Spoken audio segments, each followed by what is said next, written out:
हे everyone, once again welcome back. अभी तक human disorder पढ़ रहे थे। अब हमारे पास नेक्स्ट डिसऑर्डर जो होता है that is cry du chat syndrome, और इसको हम कैट क्राई भी कहते हैं। ठीक है, कैट क्राई का मतलब क्या होता है कि बिल्ली के म्याऊं म्याऊं करने की आवाज़ जो होती है उस टाइप के डिसऑर्डर को हम बोलते हैं क्राई डू चैट सिंड्रोम। इसमें बच्चा जो बर्थ जिसने लिया होता है वो बिल्ली की तरह रोना शुरू करता है। भाई mainly cri du chat syndrome होता किसकी वजह से है, और सिंपल इसको डिस्क्राइब किसने किया था? It was first described by Li Jun in 1960। 1960 में एक साइंटिस्ट थे ली जून, उन्होंने सबसे पहले इसको डिस्क्राइब किया था। और मेनली ये किसकी वजह से डिफेक्ट होता है? ये डिफेक्ट किसकी वजह से होता है? आपका जो क्रोमोसोम नंबर 5 है, क्रोमोसोम नंबर 5 है, इसकी जो शॉर्ट आर्म है that this is long arm, short arm, and this one is long arm.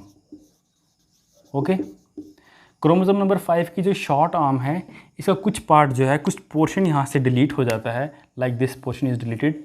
ठीक है, तो जो आधा पोर्शन जो डिलीट हो चुका है उसकी वजह से जो डिज़ीज़ कॉज हो रही है उसे हम क्या कहेंगे? उसे हम कहेंगे क्राई डू चैट सिंड्रोम। ठीक है, सो mainly cri du chat syndrome is due to deletion of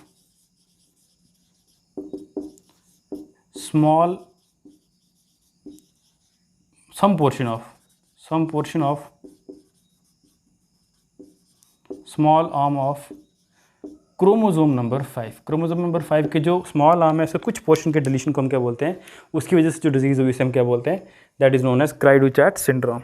ठीक है, तो इसमें क्या होता है, इसमें जो ऑर्गेनिज्म है उसमें डिफरेंट क्या आती हैं, जो सिम्टम्स अपीयर होते हैं। लाइक जो इफेक्टेड पर्सन होता है उसकी जो आइज़ होते हैं दे आर वाइडली स्पेस्ड, दूर दूर होती हैं उनकी, दोनों की दोनों आइज़ होती हैं वो दूर। कोई भी आपको ऐसा पर्सन दिखाई दे जिसकी आइज़ जो है वो दूर दूर हों, या जिसको जो है फेस मून लाइक हो, चांद सा चेहरा हो, जिसका चेहरा चांद जैसा दिखाई दे, चांद जैसा मुखड़ा दिखाई दे, तो समझना कि वो चांद जैसा मुखड़ा नहीं। आप कई बार बोलते हैं बच्चे, हाँ जी चांद वाला चेहरा, चांद का चेहरा है, तो भाई चांद का चेहरा होना ज़रूरी नहीं है, इट मीन्स वो डिजीज़ कोई डिसऑर्डर भी हो सकता है।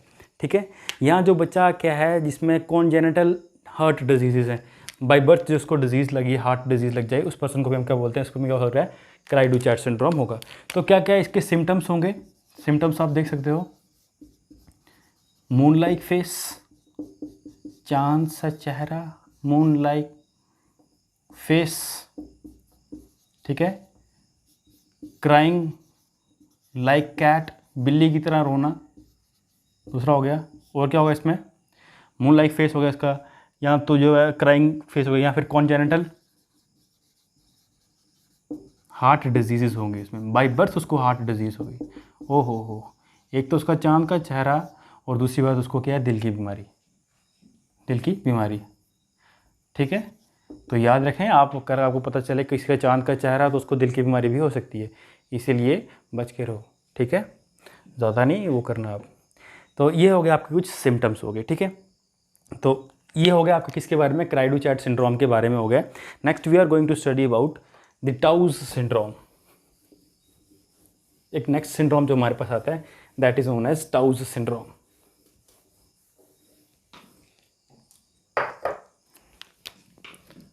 सेकंड आ गया टाउज, PATAUS।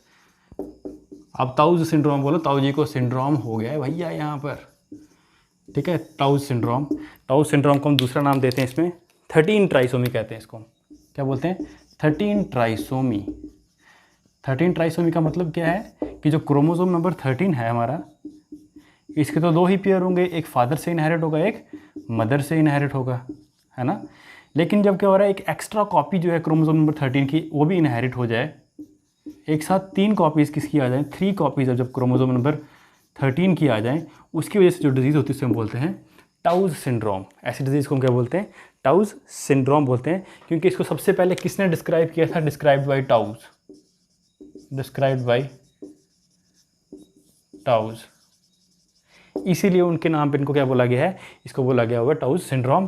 कितने में डिस्क्राइब किया था? 1960 में डिस्क्राइब किया था। ठीक है, यहाँ तक हो गया। अब जो इफेक्टेड पर्सन होगा उसमें क्या क्या एबनॉर्मेलिटीज़ होंगी इस डिज़ीज़ की वजह से। तो हमारे जो सिम्टम्स हैं अफेक्टेड पर्सन में, जो सिम्टम्स आएंगे वो कौन कौन से होंगे?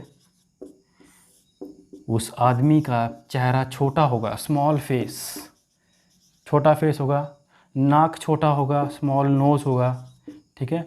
उसकी जो फिंगर्स होंगी they are always clenched. Clench मतलब क्या होता है, अंदर की तरफ धसी हुई होंगी। फिंगर्स जो होंगी वो क्लेंच्ड होंगी, फिंगर्स आर क्लेंच्ड, ठीक है जी। ओके, तो ये सब कुछ क्या होंगे उसमें, थोड़ी थोड़ी सिम्टम्स होंगे। या उसकी जो चिन होगी, चिन भी जो है स्मॉल चिन होगी, उसकी छोटी सी चिन होगी। एंड डिफॉर्म्ड एयर्स, पूरी तरह ना बने हुए क्या होंगे, इसके कान होंगे। तो ऐसे सिम्टम्स अगर किसी पर्सन में आपको दिखाई देते हैं तो डेफिनेटली उसको क्या हुआ है, उसको एक डिजीज़ हुई है नोन एज टाउ सिंड्रोम। छोटे बच्चे को देख के ये मत बोलना कि उसको ये सब, छोटे बच्चे में ये सब होता है, छोटा बच्चे जो है वो डिजीज़ होता है ना। जो एक एडल्ट पर्सन जो धीरे धीरे जब बड़ा होने के बाद उसमें अगर कोई चेंजेस नहीं आ रही हैं, ऐसा ही वो रह रहा है, that means it is suffering from a disease known as टाउज syndrome, ठीक है। अब ये टाउ सिंड्रोम है, इसकी प्रोबेबिलिटी क्या है। टाउ सिंड्रोम हो सकता है 20,000 लोगों में से, 20,000 लोगों में से किसी एक पर्सन को हो, ठीक है। So it is autosomal recessive disorder, क्योंकि बहुत कम प्रोबेबिलिटी है कि किसी एक इंसान को यहाँ पे जो है 20,000 लोगों में से हो सकती है, ठीक है। और एक बात और, ऐसा बच्चा या ऐसा जो पेशेंट है, अब इवन बच्चे की बात भी कर सकते हो, ऐसे बच्चे में कोई आपको चेंजेस नज़र आ रही हैं, तो बच्चा ग्रो नहीं कर पा रहा है, वो वैसे ही रह रहा है, तो ऐसे बच्चे में जो डिज़ीज़ हो रही है उसकी वजह से बच्चा जो है विद इन 4 मंथ के बाद आफ्टर बर्थ उसकी डेथ हो सकती है, ठीक है। This is all about Patau's syndrome. Next हम बात करते हैं एडवर्ड सिंड्रोम की। अभी मैं आप लोगों को एक ट्रिक भी कराऊंगा जिसकी वजह से आपको ये सारी ट्राइसोमीज जो है याद हो जाएंगी। सो फिक्र नहीं करने का, जस्ट चिल, जस्ट रिलैक्स, आराम से बैठो, ध्यान से सुनो। Now we are heading towards third topic, that is Edward syndrome.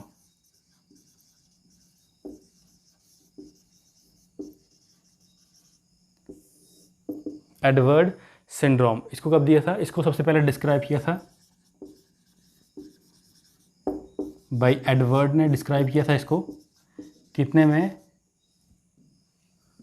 1957 में।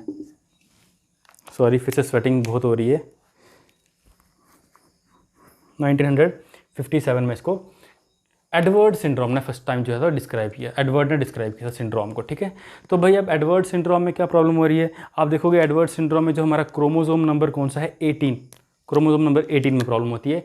इसीलिए इसको हम क्या बोलते हैं, इसको हम 18 ट्राइसोमी भी कहते हैं, 18 ट्राइसोमी भी कहते हैं। ओके बच्चे, इसका मतलब क्या है, क्रोमोसोम नंबर जो 18 है, होने इसके 2 पेयर चाहिए थे, जो फादर और मदर से इनहेरिट हुआ, ठीक है जी। लेकिन कहीं ना कहीं क्या होता है, एक और पेयर जो है वो भी इनहेरिट हो गया, 3 कॉपीज़ क्रोमोसोम नंबर किसकी आ गई, 18 की आ गई। उसकी वजह से जो डिजीज़ हुई that is known as Edward syndrome कहते हैं, ठीक है। इसकी प्रोबेबिलिटी जो है इट इज़ अबाउट, एक बच्चे को हो सकती है आउट ऑफ 8,000, 8,000 बच्चों में से एक बच्चे को इसमें प्रोबेबिलिटी है कि उसमें एडवर्ड सिंड्रोम जो है वो डेवलप होगा, ठीक है। तो हमारे पास कुछ क्या आते हैं, इसके सिम्टम्स आते हैं। क्या क्या सिम्टम्स होंगे उस बच्चे का, सिम्टम्स जिसमें एडवर्ड सिंड्रोम हो, उस बच्चे का जो जॉ होगा, जॉ स्मॉल होगा, स्मॉल जॉ, जॉ कैसा होगा, स्मॉल होगा। माउथ भी कैसा होगा, छोटा सा माउथ होगा बेचारा, माउथ भी छोटू सा है भैया इसका, माउथ इज़ स्मॉल। और क्या हो सकता है, पेशेंट जो है वो मेंटली रिटार्डेड हो सकता है, पेशेंट मेंटली रिटार्डेड हो जाएगा, दिमाग नहीं चलेगा उसका, मेंटली मतलब दिमाग से बहुत कमज़ोर होगा। Patient will be mentally retarded. और इसके जो हाथ होंगे ना, इसके हाथ होंगे, फिंगर्स होंगी जो इसकी, वो भी क्लेंच्ड होंगी, क्लेंच्ड फिंगर्स होंगी with the palm of the hand, with palm of the hand, okay. So ये कुछ सिम्टम्स किसके आगे, एडवर्ड सिंड्रोम के सिम्टम्स आगे, ठीक है। और बच्चा जो है विद इन 6 मंथ, पैदा होने के 6 महीने के बाद जब बच्चे की जो डेथ हो जाती है, 6 मंथ के बीच में ही इसकी जो है वो डेथ हो जाती है। अगर बच्चे को कौन सा सिंड्रोम होगा, दैट इज़ एडवर्ड सिंड्रोम होगा। सो ये कुछ सिंड्रोम हो गए हमारे। अब हमारे पास कोई नेक्स्ट सिंड्रोम आते हैं, दैट इज़ माइलोजीनस ल्यूकीमिया, ठीक है। माइलोजीनस ल्यूकीमिया,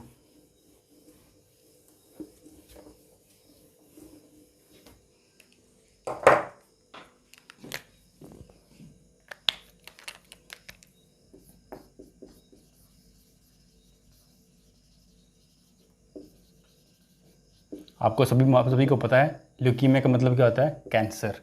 ठीक है, अब जो हमारे बोन मैरो का कैंसर होता है हम बोलते हैं myelogenous leukaemia, cancer in bone marrow. Bone marrow के कैंसर को हम बोलेंगे माइलोजेनस ल्यूकीमिया। अब इसमें मेनली क्या हो रहा है, इसमें मेनली जो डिफेक्ट होता है वो 2 क्रोमोसोम के बीच में आता है। एक हमारे पास क्रोमोसोम नंबर है 22, this is chromosome number 22,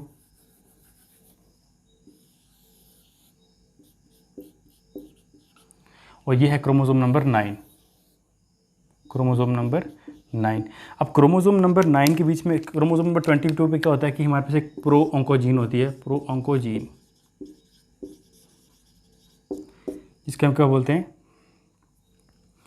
BCR gene, BCR gene present होती है। अब जो इसकी लॉन्ग आर्म है ना, अब याद रखोगे आप माइलोजेनस ल्यूकीमिया में क्या हो रहा है, जो क्रोमोसोम नंबर 22 की लॉन्ग आर्म है, लॉन्ग आर्म में से क्या हो रहा है, कुछ स्मॉल पोर्शन जो है वो निकल रहा है और कहाँ पे जाके अटैच हो जा रहा है, क्रोमोसोम नंबर 9 के ऊपर।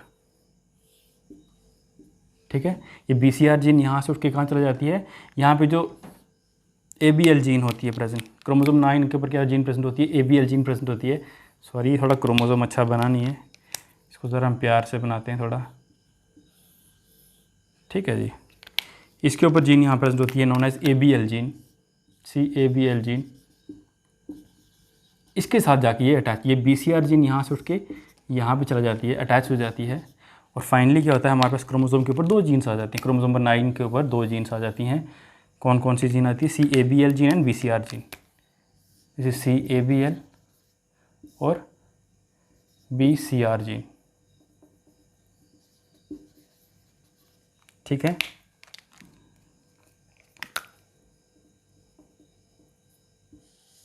जैसे ही BCR जीन जो होती है वो कहाँ प्रेजेंट हो जाती है, क्रोमोसोम नंबर 9 के ऊपर हो जाती है, तो वो जो है ABL जीन की एक्टिविटी को जो है वो इंक्रीज कर, इसकी एक्टिविटी को जो है वो मॉडिफाई कर देती है।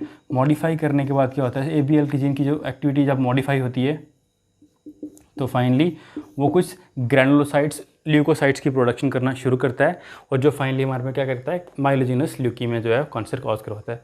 ठीक है, सो इसकी वजह से फाइनली जो है कौन सी डिजीज़ हो जाती है, myelogenous leukaemia, chronic myeloid leukaemia, CML बोलते हैं उसको। ठीक है, इसमें क्या होता है, जो इफेक्टेड पर्सन होगा उसमें जो होगा उसकी जो बोन मैरो होगा उसमें बोन मैरो में जो है वो कैंसर हो जाएगा, that is myelogenous leukaemia. So main बात इसमें सिर्फ इतने सारा आपको याद रखने की, क्रोमोसोम नंबर 22 से लेकर क्रोमोसोम जो नंबर 9 है इसके बीच में क्या होती है, ट्रांसलोकेशन होती है।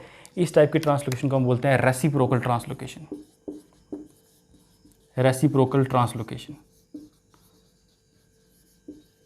अब ट्रांसलोकेशन का मतलब क्या, अभी तक हमने ये पढ़ा था कि जो क्रोमोसोम के सेगमेंट का एक्सचेंज जो सिर्फ होमोलोगस क्रोमोसोम के बीच में होता है, लेकिन जब क्या हो रहा है, नॉन होमोलोगस क्रोमोसोम जो एक जैसे दिखने वाले क्रोमोसोम नहीं है, 2 डिफरेंट क्रोमोसोम के बीच में जब एक्सचेंज हो, exchange of segments between 2 different chromosomes is known as translocation और रेसिप्रोकल ट्रांसलोकेशन। ठीक है, तो आप मेन आपको बात जो क्वेश्चन पूछा जाएगा नीट वगैरह में पूछा जाएगा कि in case of myelogenous leukaemia there is a transfer of what the gene portion from the long arm of chromosome number 22 to the chromosome number 9, जिसमें क्या हो रहा है कि आपकी ABL जीन को जो है BCR जीन एक्टिवेट कर रही है और फाइनली वो डिजीज़ कॉज कर रही है known as chronic myeloid leukaemia कर रही है डिजीज़। और आप ये देखो जो क्रोमोसोम नंबर 22 की जो पोर्शन बच गया ना, थोड़ा पोर्शन, वो वाला क्रोमोसोम नंबर 22 जिसमें से कुछ पोर्शन जो है वो रिमूव हो गया, उस वाले क्रोमोसोम को हम बोलेंगे, ऐसे क्रोमोसोम को बोलेंगे फिलाडेल्फिया क्रोमोसोम,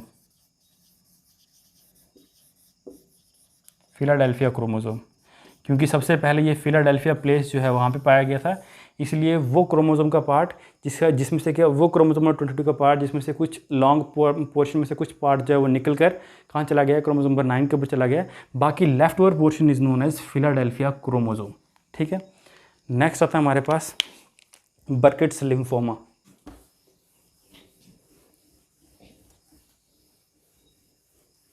बर्किट्स लिम्फोमा,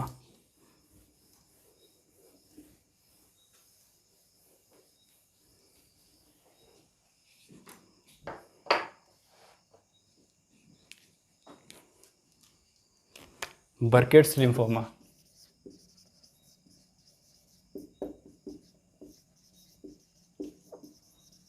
तो भैया बर्केट लिम्फोमा क्या है, ये भी एक टाइप का कैंसर है, it is also a type of cancer, ठीक है। लेकिन कैंसर किस में होता है, बी सेल्स में। हमारे बी सेल्स वो सेल्स होते हैं जो एंटीबॉडीज़ को प्रोड्यूस करते हैं, ठीक है। एंटीबॉडी को प्रोड्यूस करने वाले सेल्स को हम क्या बोलते हैं, बी सेल्स। एंटीबॉडी की प्रोडक्शन करते हैं ये। जब इन सेल्स में क्या हो जाएगा, कैंसर हो जाएगा, ऐसे कैंसर को हम बोलेंगे बर्केट्स लिम्फोमा बोलते हैं। अब मेनली इस बर्केट लिम्फोमा में क्या होता है, जो हमारे पास क्रोमोसोम नंबर 8 है ना, क्रोमोसोम नंबर 8 और जो क्रोमोसोम नंबर 14, इनके बीच में एक्सचेंज होता है। क्रोमोसोम नंबर 8 के ऊपर एक जीन होती है known as C myc gene, CMYC, C myc gene. Myc gene is a protooncogene. ये क्या है, एक प्रोटोऑन्कोजीन है। प्रोटोऑन्को का मतलब क्या है, अगर ये नॉर्मल रही, अगर ये नॉर्मल फंक्शनिंग रही, इसका गेन ऑफ फंक्शन नहीं हुआ तो ये जो है नॉर्मल जीन बिहेव करेगी, लेकिन गेन ऑफ फंक्शन होता है कैंसरियस जीन में कन्वर्ट हो जाती है, प्रोटोऑन्कोजीन होती है।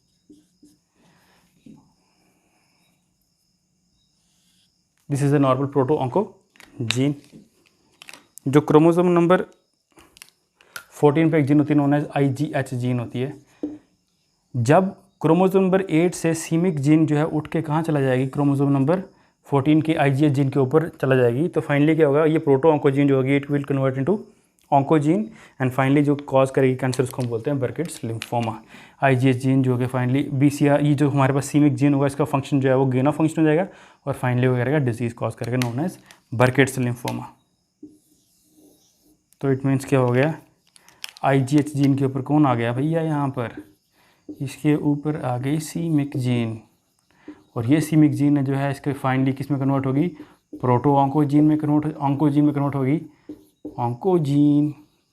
और ये ऑन्कोजीन को बोलते हैं cancer causing gene, cancer causing gene. और फाइनली कौन सा कैंसर कॉज करेगी, दैट विल कॉज बर्केट्स लिम्फोमा, ठीक है। तो ये हो गया भाई कुछ हमारे कुछ डिजीज़।